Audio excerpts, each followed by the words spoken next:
मेरे प्यारे आका सल्लल्लाहु ताला अलैहि वसल्लम के प्यारे दीवानों, आज मैं आपको गुस्ल का आसान तरीक़ा और बेहतरीन तरीक़ा बताने वाला हूँ जिसको आपने बग़ौर समाअत करना है। और इस वीडियो को आप पहले तो शेयर करें, इसलिए कि बहुत सारे लोग इन चीज़ों से नावाकिफ़ है, उनको ये चीज़ें पता नहीं है।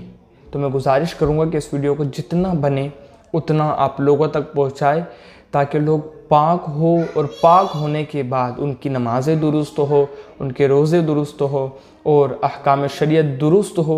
इसलिए कि गुस्ल एक बहुत अहम चीज़ है और इस्लाम इसको बड़ी अहमियत देता है। अगर आपको गुस्ल सही नहीं तो आपकी नेक काम दुरुस्त नहीं होंगे। तो ये चीज़ आप बग़ौर समाअत करें। देखिए, गुस्ल करने के लिए सबसे पहली चीज़ है नीयत। नीयत दिल के पक्के इरादे का नाम है। आपको कुछ पढ़ना नहीं है, नीयत दिल के पक्के इरादे का नाम है।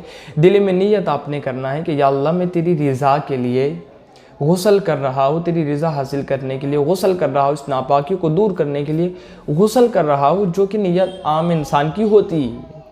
उसके बाद आप वॉशरूम में जाए, बाथरूम में जाए। बाथरूम में जाने के बाद सबसे पहले आप ये काम करें कि आप गट्टों तक पहले अच्छी तरीके से हाथ धो लें। उसके बाद शर्मगाह के मकाम को आपने अच्छी तरीके से धुलना है, ख्वाह वहाँ नजासत लगी हो या नहीं, हर हाल में आपको धोना है, उस जगह को साफ़ करना है। इतना करने के बाद आपने वज़ू कर लेना है, नमाज के साथ वज़ू करना है। और उसके बाद आपके सर पर जो तो शैम्पू लगा होगा, तो आपने अच्छी तरीके से बालों को धो लेना है शैम्पू से। इससे आप खुशबूदार भी हो जाएंगे आपके बाल, और अच्छी तरीके से जड़ों तक आपने पानी पहुंचाना है। उसके बाद आपने साबुन वगैरह से, कूचा वगैरह से घस लेना अच्छी तरीके से सारे जिस्म को। उसके बाद पूरे जिस्म पर आपने पानी बहाना है।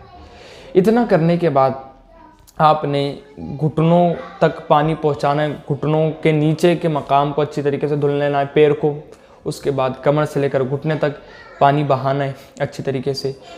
और जहाँ जहाँ पानी नहीं पहुँच सकता उन जगहों पर आपने पानी पहुँचाना है अच्छी तरीके से। मिसाल के तौर पर बगल का मकाम है, तो ऐसे मकाम आप समझते हैं, ऐसे मकाम है कुछ जहाँ पानी नहीं पहुँचता, तो उन सारे मकाम पर पानी पहुँचाना है।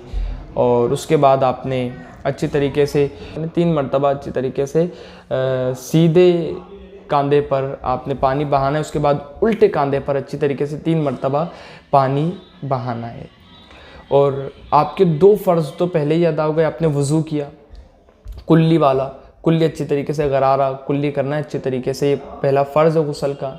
उसके बाद नाक की नरम हड्डी तक, यहाँ तक जहाँ पर से शुरू होती है सख्त हड्डी और जहाँ पर ख़त्म होती है नरम हड्डी, यहाँ तक पानी पहुँचाना। यूँ लगा कर नहीं निकाल लेना, पानी इस तरीके से हाथ में लेना है और थोड़ी सी नॉर्मल सी सांस आपने ऊपर खींचना है। तो इससे आपके जहाँ तक इस हड्डी तक पानी पहुँच जाएगा। आपने ज़ोर से नहीं खींचना, वरना आपके दिमाग तक वो पानी पहुँच जाएगा और तकलीफ़ हो सकती। धीरे से आपने खींचना है कि जहाँ तक पानी पहुँच जाए 3 मरतबा। तो ये 2 फ़राइज़ तो आपके पहले ही अदा हो गए, तो इनको नहीं अदा करना क्योंकि ये अदा हो गए। तो दोनों कंधों पर पानी अच्छी तरीके से 3 मरतबा बहाने के बाद आपने पूरे जिस्म पर पानी बहाना है 3 मरतबा, और अच्छी तरीके से मलना है। मलना सुन्नत रसूल अल्लाह सल्लल्लाहु अलैहि वसल्लम। अच्छी तरीके से जिस्म को मलना है। और ये ख़ास ध्यान रखें कि जिन मकाम तक पानी नहीं पहुंच सकता उन मकाम तक पानी पहुंचाकर उनको अच्छी तरीके से साफ़ करें। एग्जाम्पल के तौर पर बगल है और नाफ का मकाम है, और भी मकाम है जहाँ पर पानी नहीं पहुँचता, तो इन मकामात पर आपने अच्छी तरीके से पानी पहुँचाना है।